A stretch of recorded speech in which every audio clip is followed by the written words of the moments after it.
In this video, I'm going to give you a quick tour of RStudio and the layout. So this is assuming you've already installed RStudio and R and R tools. So let's just get started.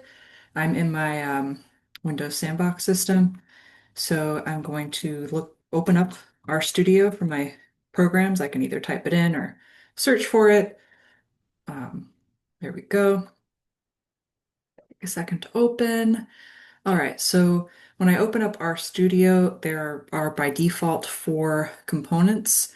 There's the script window, the console window, the this has a bunch of tabs, and then there's several tabs over here. So um, I don't know if I'm going to get to all of the components of RStudio. There's a lot of tools and widgets. But just go through the basics. So your Files tab is just another interface for your Explorer. So by default, it goes to your home directory, which um, it may be like, your Documents folder. So if I go through my Windows um, home directory, it should be basically the same things that are in here. So, if I create I can create a file or delete a file from here. I can rename files, basically the same things that you can do with your File Explorer.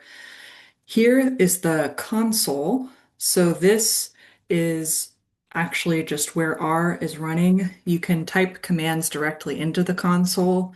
Like if I type in 2 plus 2 and press enter, then that's going to automatically run this code in R. And since R can act as a calendar, or sorry, not a calendar, a calculator, 2 plus 2 is 4. Or, I can do my coding in the console. Like I can make um like run things, make objects. Like if I make an object called A, I can do that all in the console. But generally, I recommend against using the console for most of your scripting, um, because once you run it, then it's just kind of there. It's not a good way to keep track of your code and keep it. So that's what this script window is for. So, if I close this, then I just have, my console. So if I go to new file, so RStudio has all kinds of files you can make.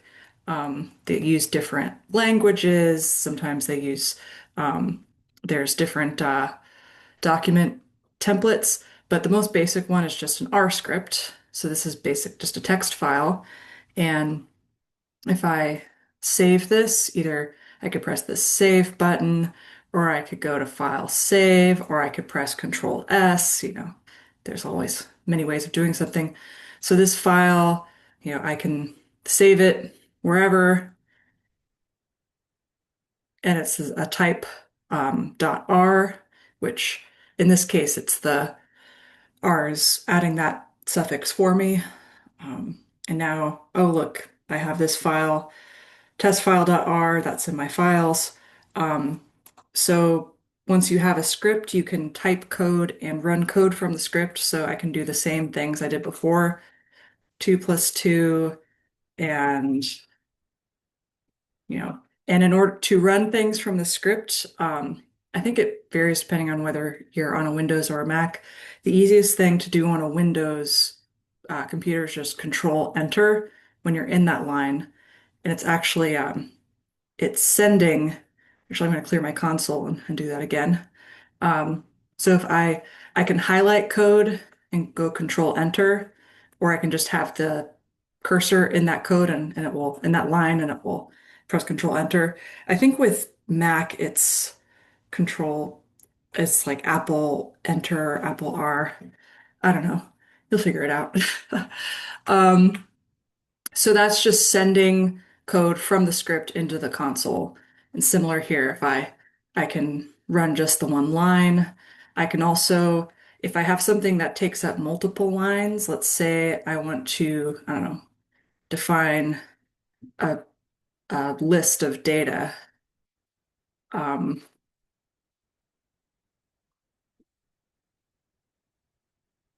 And let's say for some reason, it's long and it's taking up, multiple lines, just kind of typing in some random things. But um, so in RStudio, actually, before I go on, I'm going to go to my tools, global options to make the text a little bigger. Um, so if you go to appearance, there are different themes you can choose from. Fonts, I'm gonna make my editor font size a little bigger just so it's easier to see. Make the help font size a little bigger too. You can also use different themes. Some people prefer a dark background. Um, that's totally up to you. Um, I kind of like Cobalt personally, but I'm just gonna stick with whatever. Okay, I forgot what the default was. Uh, you know what? Let's go with the one I like. I'm gonna switch it to Cobalt. Why not? Apply, and that's just, how it appears. So yeah, so RStudio, what's kind of nice as an editor is that it shows you um, which parentheses are closing. So you have a lot of things where it's, a bunch of stuff inside parentheses, and then you have parentheses in the parentheses. So it shows you when things close. The same with, if I type in a quotation mark, it automatically adds the double quotes at the end of it. If I type in a single quotation, it acts the same as uh, quotation. Um, so yeah, so this spans multiple lines. So I can either select this whole thing and do Control Enter, or I can just have it in one of these in the top line and it'll send both lines to the console. And I can also run multiple things at once. So let's say I want to run all three of these things. I'm going to just highlight them, Control Enter. They're all run.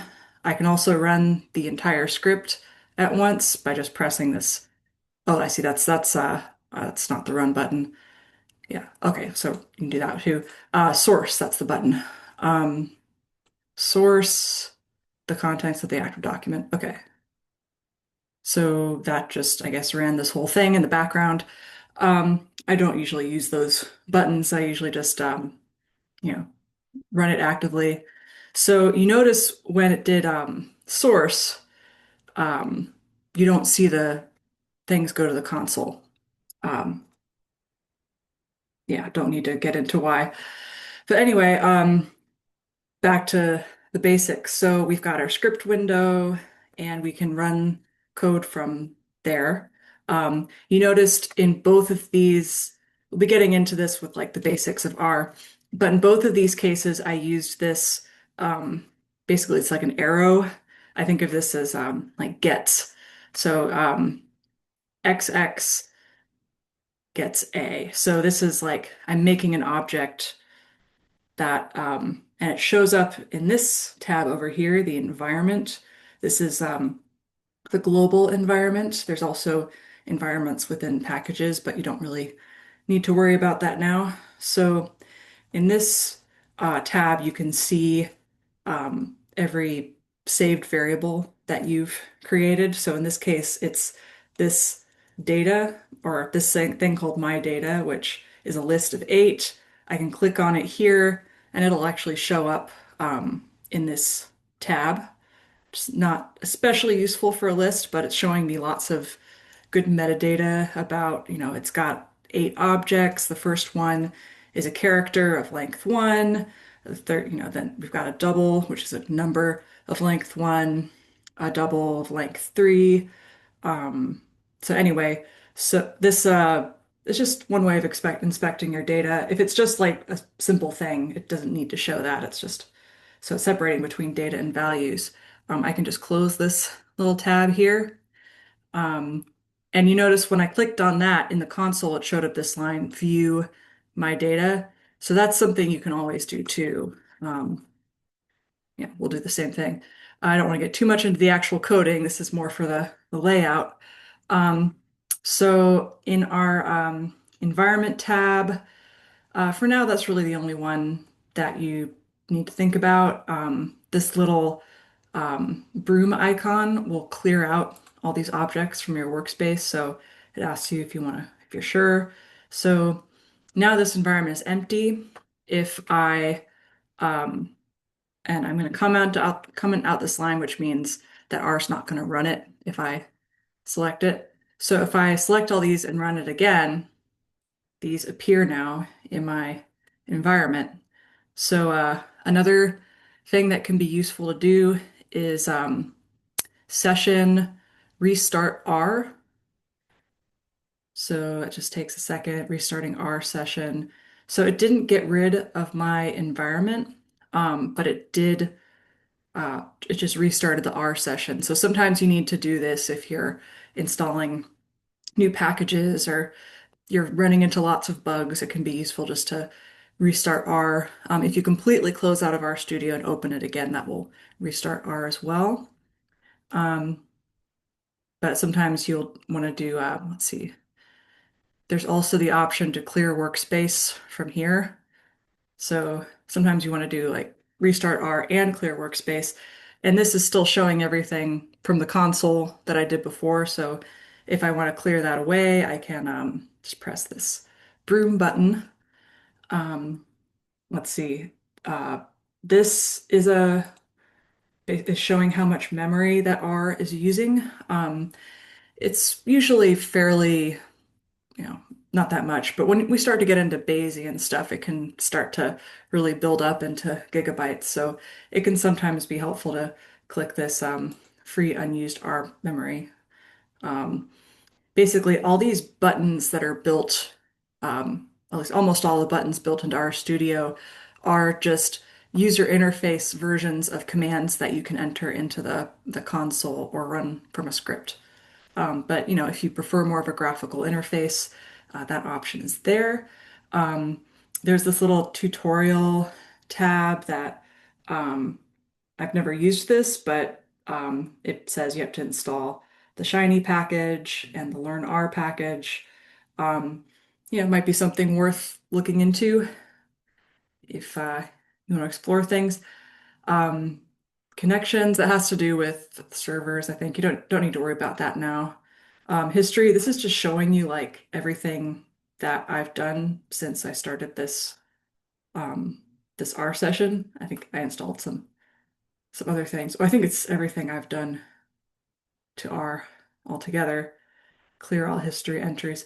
Frankly, the history is never something I really use. I think it's much better just to have all of your code in a script like this. And if you want to save your output, then that there are other ways of doing that. But the history I find isn't all that useful. If it gets, I can even if I want to clear everything, not a big deal. Let's see. So, as you learn more tools, like once we start using Git, there will be additional tabs up here for that. Um, Down in this tab, the in addition to the files one, there's this plots tab. So that's if you draw a plot inside of R, then it will show up there. So let's say I'm using base R. I'm just doing a basic scatter plot of, you know, um, let's say 10 to 1. Um, so this is drawing just X, Y, I'm just doing this to illustrate that when I run it from here, it shows up here.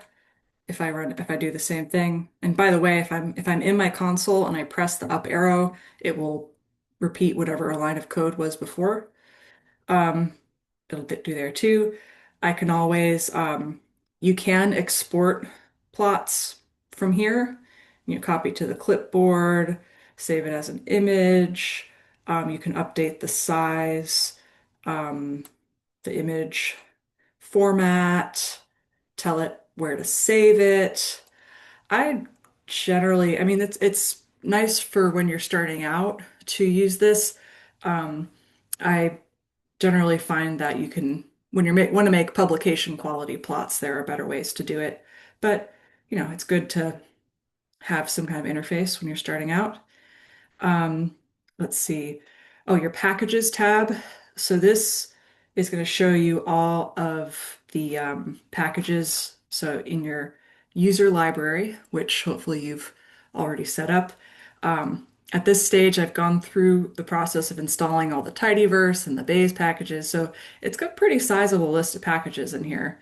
And then if I scroll down, I get to my system library, and there's a bunch there. Um, I can't make this bigger, unfortunately, but you might notice here some of these are checked and some of them aren't. So anything that's listed here is installed, but if in order to actually use it, there's a couple ways.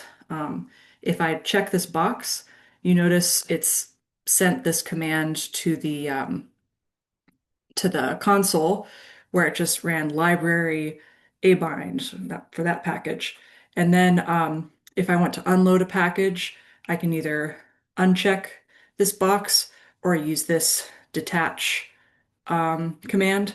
So I often will just have like, the library thing in a script, but there's an RStudio interface for that as well. But usually you want to load any packages you need for a script within the script or, a related script. Um, and you can also from here you can update packages. So let's see if I like click this and update. Or actually, this is just looking for all the packages that do have updates available. So from there, you can, let's say I want to select it. I'm not going to do it right now. You could just select all. I'm going to say cancel.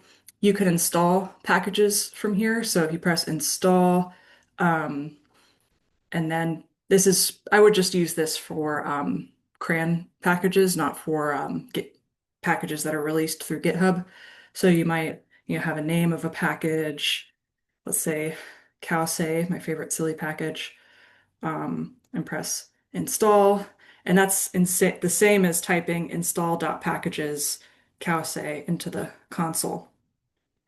Um, for installing packages, since you just have to do it once, I tend to do that in the console. It's not necessary to do everything in your script. But let's see. Um, help. So let's say I want to look up a function like, I don't know, let's say it's looking up information about this function called read.csv. Type that into the console. The help documentation will show up here in this tab. And usually, you know, there's some, um, this applies to, this goes to a parent function, but there'll be a description, arguments, explaining what's in the function, some examples. Usually if you go to the bottom, there's some like sample code, which should be runnable, but that can be really useful when you're learning new stuff. Let's see. So the viewer, that will come up if you're using like our markdown, like in knitting our output to like an HTML. It'll show up there. And then I think if you're making presentation slides, it should show up here. I don't use those features very much, but they are here. Let's see, you can adjust these windows. So let's say I am making a lot of plots and I don't really care about looking at anything in this tab right now. I can just make this go up, and then it's just more space for my plot. Or let's say, I can, let's say this script window, it just isn't big enough for me. I can just pop it out to another window, and even like if I'm using two monitors, put it on another screen, and this will still, work the same way. Let's just make a different plot. Um,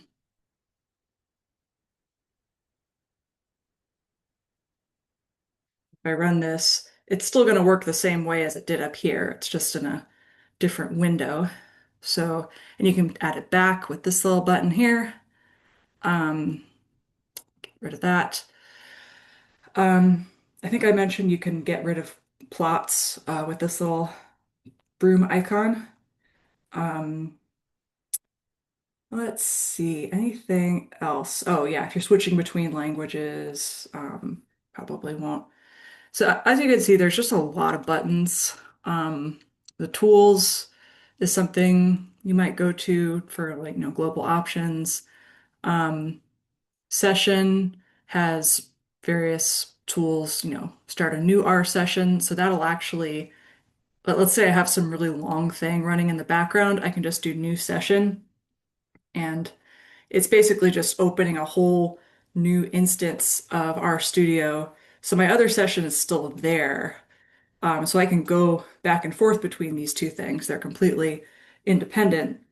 But if you're multitasking or doing code that takes a long time to run, it can be handy to have multiple sessions going on. Let's see, file. This is all the basic things you expect in a file. You can create files, create projects, which I'll talk about in a different video, open files, um, opening file in a new column. So that's just another, let's say I just opened the same file. Oh, I didn't do that right. I don't think I've ever used that feature. I find that it gets a little bit busy. I guess that didn't work, but it's an option. You can always play with it. An edit. This is just some, I don't think I've ever used anything in here, but um, it might come up with code. These are just some like options that help with coding. There are some little like template bits for various kinds of scripts. There's something that the only thing I ever really use in here is called, I might check this option to soft wrap long lines. So like, um, if I have like a really long, have a really, really long line of data, I don't have to press enter to have it go to the next line. So this is all, one line. And then if I uncheck that, now I have to scroll all the way this way to see. So um, that can be handy if you have really long lines. I usually just try and keep it narrow enough that it's not an issue. Let's see, build tools. I won't get into that. That's mainly for like making R packages. I think that's it for now. So just wanted to give you a quick tour of RStudio. There's a lot of bells and whistles in there, but generally just knowing the basics is helpful.